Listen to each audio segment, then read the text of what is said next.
Everybody, Barry here from the Brewed Palate at the famous Brooklyn Brewery with the famous Brewmaster Garrett Oliver.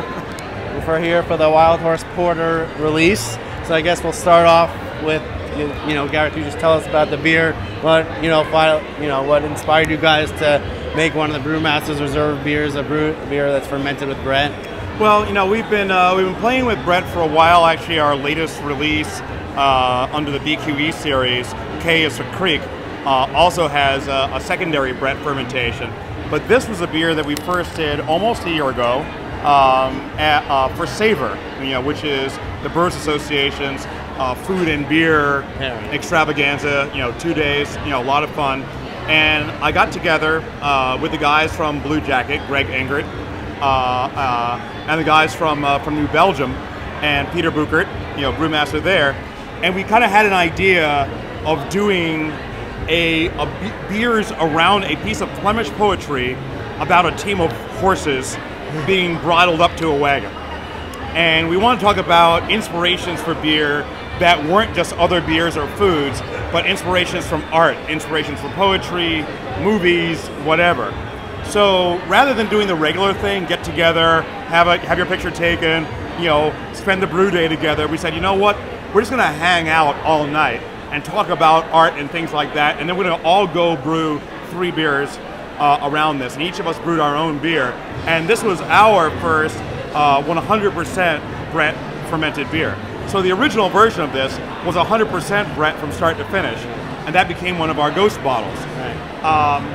And we loved it, so we're like, you know what, we think that people are ready for this, and this is going to be interesting because really not everybody is going to be completely ready for this kind of flavor. But I think that it is kind of like a blue cheese or a washed rind cheese even, in that it may be like, very funky in the flavor and aroma, very earthy, but the flavor profile overall is actually really clean. Yeah. And it starts off with just Brett for the first several days, and then we add our house yeast to help finish the fermentation. All right, so, and also you guys have been experiencing a lot of growth recently. I heard you might even be building a new building. So can you just talk a little bit about the recent growth that you guys at Brooklyn Brewery have experienced recently? Well, like a lot of craft breweries, we've been doing really well. Not just with new beers, with Brooklyn Lager, which of course is our flagship, which also is continuing to grow. Sriracha Ace is now in 12-ounce bottles, which is fun for us all. And so I think we're branching out more and more. And now we have a barrel house that holds 2,000 barrels over at the Brooklyn Navy Yard. Wow. And I kind of feel like more and more over the years we're becoming the kind of brewers that we really want to be. And you have a receptive audience. See, the thing is, I used to be weird. Now I'm normal. Though I haven't changed. So it's it's nice. We've got a great team here. The stuff in Europe is going like crazy in Stockholm. So can't complain. It's gonna be a busy year. So I mean, you are known also as a very worldly, beer guy. So you can just talk a little bit about some of your travels. Like do people invite you out to go to different countries to speak about beer? Like, how does that really work with your schedule throughout the year? Well, people invite me to go to a lot of places, which is very flattering. There's only so much time that I can spend on the road. So a lot of people assume that I spend like 90% of the time on the road. Actually, 80% of the time I'm here. But 15-20% is a lot of time. This year, I did a thing for the New York Times last year, and they asked me how many trips did I take, and it was 14 international trips. Right. It's a lot, but we opened a brewery in Sweden, so that's not surprising. I was in Sweden 7 times. Right. So, this coming year, it'll be spread to a number of different places, but, I get around.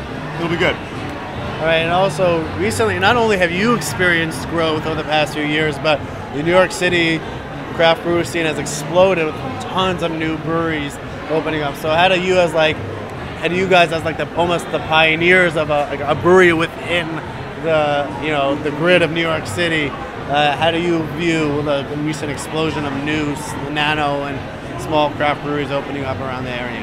Well, I think it's great. I mean, like, it's almost like, in the beginning there was no ocean for us to swim in.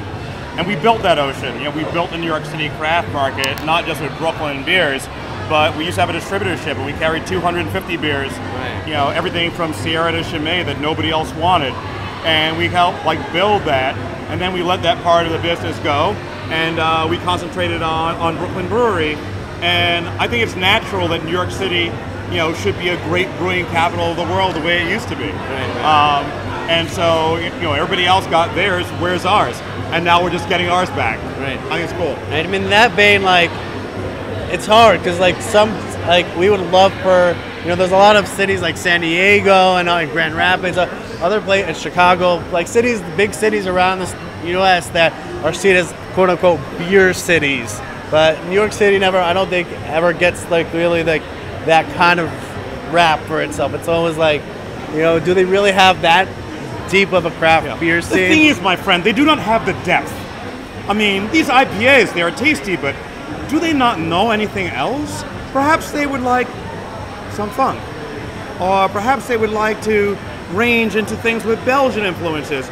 Maybe even some bottle re-fermentation. Right. I mean, I think that our beer scene out here is actually far more varied. Right. Not everything is an IPA. Right. I love IPAs. I was one of the first people in the country to really brew one. Right. But I think that one of the strengths of our brewery is that we have very eclectic interests. Right. In the same way that we don't listen to just country music or just punk music or just jazz music, it's or even play those things. We're interested in and we play everything. So, people see every time with Brewmaster Reserve, they just see a different side of us, that's all. But it was always there. Right. So do you think that the New York City, beer scene will get to that point where it's seen amongst the craft beer industry as a city to look to as an example for what it means to brew a good beer? I think New York City makes, just as a city, so much noise, that people have not necessarily always noted, every little thing that goes on. In a quieter city, you might note more what's going on. But I mean, there's just so much vibrancy in every art form, bread makers, chocolate makers, look at all the distilleries we have, etc.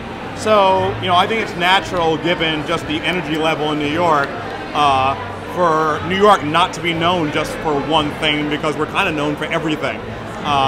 And that's why I love being a New Yorker. So cheers. So one last question to wrap things up, just because you've been in the craft beer scene for over 20 years. So what's your picture of the current state of craft beer? All About Beer magazine recently published their most recent issue, the state of craft beer. So where do you see that it's really exploding? We had that crazy Super Bowl commercial. How do you see what's the current state of craft beer? As someone who's been there since the beginning. Well, I think that we're on our way back to normal, but we're maybe only 20% of our way back to normal.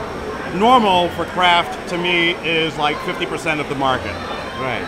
So in that regard, places like Portland, Oregon are starting to look, normal, the way the country should be. There will always be a mass market. It's just going to be much, much smaller than it is now, which is the way things used to be and the way they'll be again. The old days will not be coming back. And it's not surprising that the big guys are just now figuring that out, and it worries them. If they want to get in on the game and they want to play fair and they want to make nice beers, I think they should be welcome to the party. If they don't want to make nice, well, we'll all hang out with each other and we'll make nice beer, and it'll all be good, and they'll go their own way. All right, well, I guess thank you for taking some time, and good to see you. It's always great to celebrate with you. Cheers. And cheers.